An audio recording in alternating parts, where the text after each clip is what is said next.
Mainit na balita. Itong impeachment laban kay Vice President Inday Sara Duterte ay maituturing na isang mere scrap of paper. Wala po ito. Ito'y isang parang tissue paper na diretsyo sa basurahan. At mahalaga po, nababalik tayo doon sa totoong issue. Hindi po tayo magpapadala dito sa panibagong panlilinlang o pangbubudol ng Marcos administration. Hindi sila makatakas dito sa isang napakalaking kaso na napaka-anomalyang 2025 budget na sinabi. 28 items po ang blanco at sa 28 niya nagkakahalaga po lahat ng higit kumulang 241 billion pesos. Hindi po maaaring bigyang daan ng Senado itong baluktot at pambubudol na verified impeachment complaint. Basura po yung final nilang verified impeachment complaint. At isa na namang pambubudol dahil hindi po ito verified. Hindi po ito yung verification na hinihingi ng ating saligang batas. Pag-usapan, syempre, yung pinakamalaking diversionary issue na ginagawa po nila, ito po yung impeachment laban kay Vice President Inday Sara Duterte. Tinatawag ko po itong malaking diversyon o panlilinlang o pambubudol sapagkat alam ho ninyo, kagaya po ng ating titulo, itong impeachment laban kay Vice President Inday Sara Duterte ay maituturing na isang mere scrap of paper. Wala po ito. Ito'y isang parang tissue paper na diretsyo sa basurahan. At bakit po natin sinasabi na isang malaking diversyon itong impeachment complaint laban kay Vice President Inday Sara Duterte? Babalik po tayo sa sentro ha. Ang totoong issue ay ang pangbubudol na ginagawa ng Marcos administration dito sa ating nadiskubre, nabisto, at ngayon nga po isang ganap na kaso na yung mga blanco dyan sa final, ratified, approved, and filed by Bicameral Conference Committee. Mahalaga po, nababalik tayo doon sa totoong issue. Hindi po tayo magpapadala dito sa panibagong panlilinlang o pangbubudol ng Marcos administration. Hindi na po sila makawala eh. Hindi sila makatakas dito sa isang napakalaking kaso na napaka-anomalyang 2025 budget na sinatawag nga natin na isang unconstitutional, illegal, invalid, at criminal. Sapagkat nakita natin na 28 items po ang blanco at sa 28 niya nagkakahalaga po lahat ng higit kumulang 241 billion pesos. Napakalaking pera. Pera po nyo yan. Pera ng sambayan ng Pilipino at yan po ay dapat nating pakaingatan at bantayan. Kaya ako po pinapaliwanag at tutungo nga po tayo, isa na naman ng pambubudol ito eh. Itong isinampang impeachment complaint laban kay Vice Presidente Inday Sara Duterte. Lagi ko nga akong sinasabi, lalo na yung mga kababayan natin dyan sa Mindanao. Bantayan po ninyo yung mga mambabatas na pumirma sa impeachment complaint laban sa anak ng Mindanao na si Vice President Inday Sara Duterte. Kayo po'y tinalikuran ng inyong mga mambabatas. Ito po'y pagtatraidor sa isang anak ng Mindanao na tapat na naglilingkod sa ating bansa bilang Vice Presidente. Hindi lamang o pera ang ninanakaw ng mga tiwaling mambabatas. Pati po ang posisyon ng pangalawang Pangulo ay ninanakaw na rin po ng mga tiwali at elitistang mambabatas. Yan po ang katotohanan. Kaya bantayan natin, makisali kayo, makiisa kayo, at tuloy-tuloy po yung ating diretsyong ugnayan sa inyo. Tungo po tayo ngayon dito sa unconstitutional din na ginawa nilang impeachment complaint. Sabi po ng press release ng House of Representatives, ang ifinail daw po nila, ganila po galing ito ay verified impeachment complaint. Mahalaga po yung sinasabing verified. Ano po ba yung verified? Silipin po ninyo yung Article 11, Section 4 ng ating saligang batas. Importante po ito Watching from Mindanao, Zamboanga del Sur, si Neil Born C3. Maraming salamat, Neil. Malinaw po sa atin doon sa Article 11, Section 4 na yung modality o yung vehikulong ginamit ng mga mababata sa mababang kapulungan ay yung automatic transmittal ng impeachment complaint na nagiging articles of impeachment patungong Senado. Wala po tayong pagtatalunan doon. Kapangyarihan po exclusive ng House of Representatives na mag-initiate ng impeachment proceeding laban sa mga impeachable officers katulad ng Vice President. Wala po tayong pagtatalunan doon. Ibigay po natin yan sa mga miyembro ng mababang kapulungan. Subalit, ang nakalagay po sa ating saligang batas, kung may pipirmang 1/3, at ito nga po pinagyayabang, pati ito pag-usapan natin, pinagyayabang ng mababang kapulungan, more than 1/3 daw ang pumirma. Nasa 240, more or less na ho ang pumipirma. More than 1/3 yan.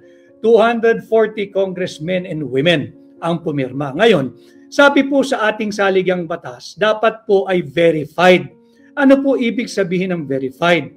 Pumunta po kayo doon sa tinatawag nating Rules of Court. Nandiyan po yan, Rule 7, Section 4. Silipin po ninyo yung Rule 7, Section 4 ng Rules of Court. Alam po ito ng mga law students at ng mga abogado at kung meron po kayong kaibigan, kamag-anak o kapitbahay na abogado, makipagtalakayan po kayo, papaliwanag din po nila ito. Ayon po sa Rules of Court, yung Rule 7, Section 4, malinaw po dyan, dapat yung verification page, meron po kasi dyan na iyong pinapangako at iyong sinusumpaan na ang iyong reklamo ay base sa iyong personal knowledge o dili kaya ay base sa authentic document na inyong binasa. Mahalaga ho yun ha. Kinakailangan iyong binasa yung complaint na pinirmahan mo. Tutungo ho tayo dyan, kinakailangan iyong binasa. Pangalawa, meron pa hong requirement dyan. Na yung binasa mo, bago mo lagdaan, kinakailangan yung allegation doon, yung bintang mo doon, yung reklamo mo roon, base sa iyong personal knowledge, personal mong nalalaman, o dili kaya base sa authentic documents. May nakita ka, nabasa mo yung authentic document, importante authentic ha, hindi pwedeng photocopy, hindi pwedeng marites, hindi pwedeng chismis, hindi pwedeng kwento lang. So yan po yung kahalagahan ng sinasabi nating artikulo ng ating saligang batas. Bisitahin po ninyo, Article 11, Section 4. Itatawid po natin yan doon sa tinatawag nating Rule 7, Section 4 din. Rule 7, Section 4 ng Rules of Court. Malinaw po yan. At tutungo po tayo sa mismong Rules of Procedure ng 19th Congress nitong House of Representatives. Silipin po ninyo yung kanirang Rule number 2, Section 3. Rule number 2, Section 3 ng House of Representatives. Mismo, kung saan po nanggaling yung impeachment complaint. Nakalagay po doon parehas. Kinopya lang naman yan in supplementary character o pagkakaparehas, kinopya lang nila yung nakalagay doon sa Rule 7, Section 4 ng Rules of Court. At ang sinasabi dito, sa sariling patakaran o Rules of Procedure ng House of Representatives, Rule 2, Section 3, malinaw po dyan. Dapat nabasa nung mga mambabatas na pumirma yung buong complaint. Kailangan nabasa nila yan. Bukod dyan, dapat yung kanilang pipirmahan, yung mga aligasyon doon ay base sa kanilang personal knowledge. Personal nilang nalalaman, base sa kanilang personal na kaalaman o personal na karanasan. Pangalawa, ito po ay base rin dapat, kundi po personal knowledge or ang ginamit na salita, base sa authentic document. Tungo na po tayo dito sa pambubudol na lantaran upang pagtakpan ang napakamaanumalyang 2025 budget. Ito talagang usapin Alam mo ninyo, sabi nung una, pinagyayabang nila, 215 congressmen ang pumirma bago ho ito itrinansmit sa Senado. 215 ha.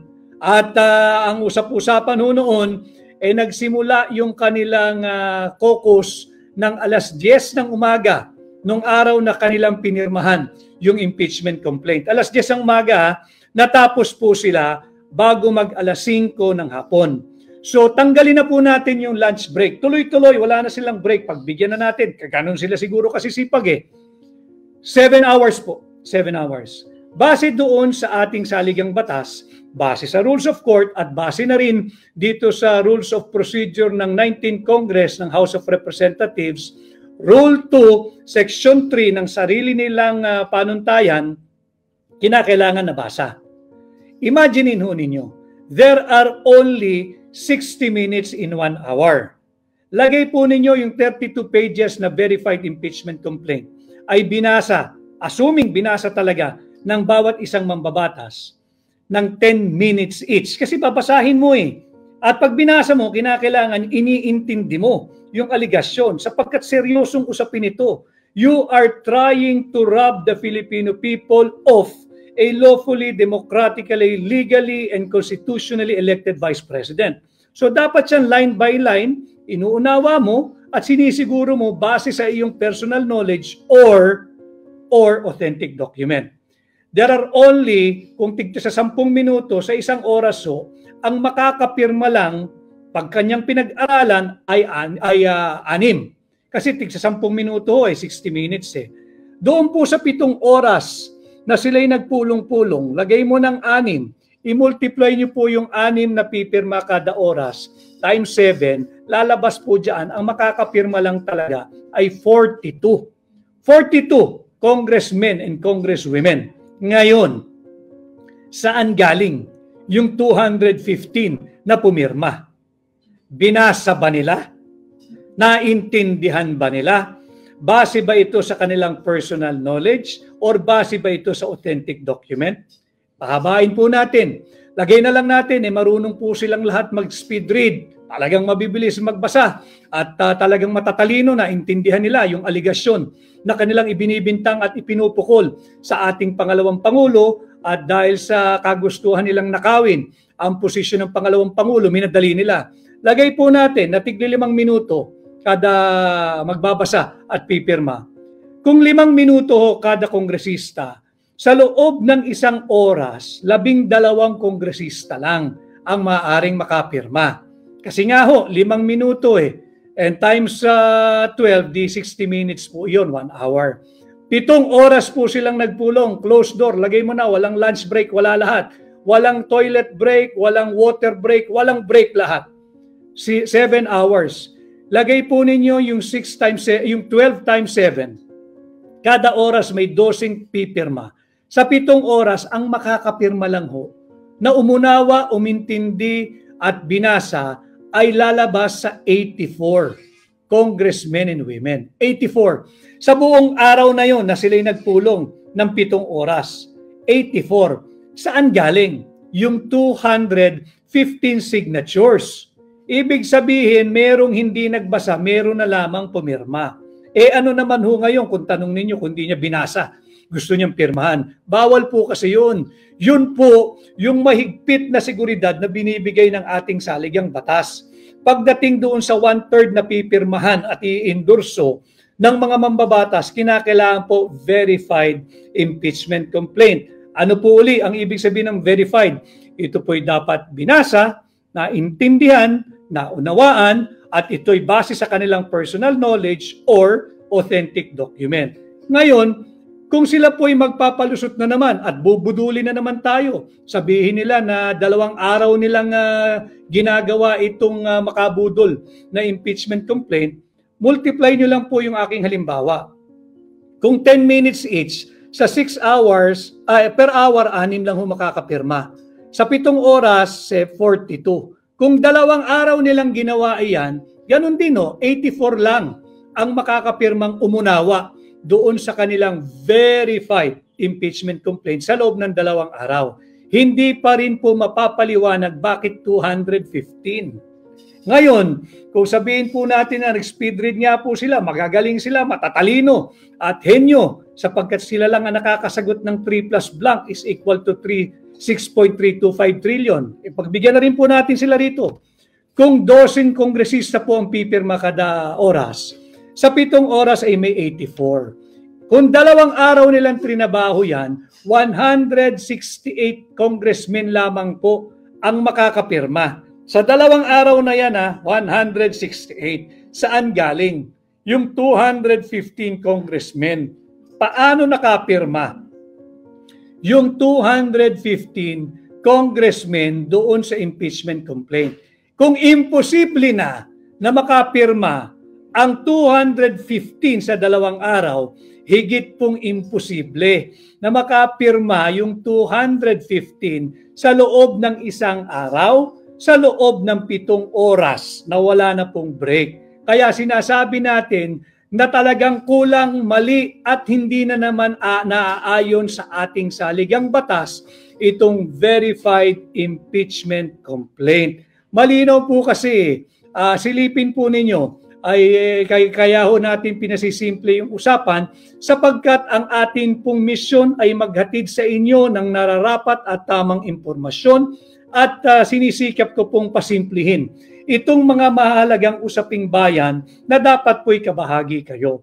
So ulitin ko, hindi po maaaring bigyang daan ng Senado itong baluktot at pambubudol na verified impeachment complaint. Unang-una, dahil hindi ito verified. Tingnan po ninyo yung last 2 pages ng complaint na yan. Pinirmahan lang nila at ang inattest lamang dyan ng Secretary General ng House of Representatives ay humarap sa kanya yung 215 congressmen and women at pumirma sa araw na yon. Pero hindi sinasabi doon na sila ay pumipirma at pinagbibintangan ang pangalawang Pangulo base sa kanilang personal knowledge or based on authentic document. Hindi po yan yung kontemplasyon ng sinasabi ng ating saligang batas, Article 11, Section 4, na dapat po ay verified impeachment complaint kung ang gagamitin po nilang pamamaraan ay yung may nag-endorso na 1/3 ng miyembro ng House of Representatives. So, kaya po ang titulo natin, mere scrap of paper. Basura po yung final nilang verified impeachment complaint. At isa na namang pambubudol dahil hindi po ito verified. Hindi po ito yung verification na hinihingi ng ating saligang batas. Kailangan kasi lahat ng gagawin po natin, lalo pa ng mga mambabatas, ay naaayon sa sinasabi ng ating saligang batas. Sapagkat, as I have said before, inaangat natin itong usaping panlipunan at inaangat natin ang level ng ating diskurso para naman makinabang ang ordinaryong mamamayan at wag natin tularan yung babaeng mangbabata sa taga Marikina na ginagawang mangmang ang mga Pilipino.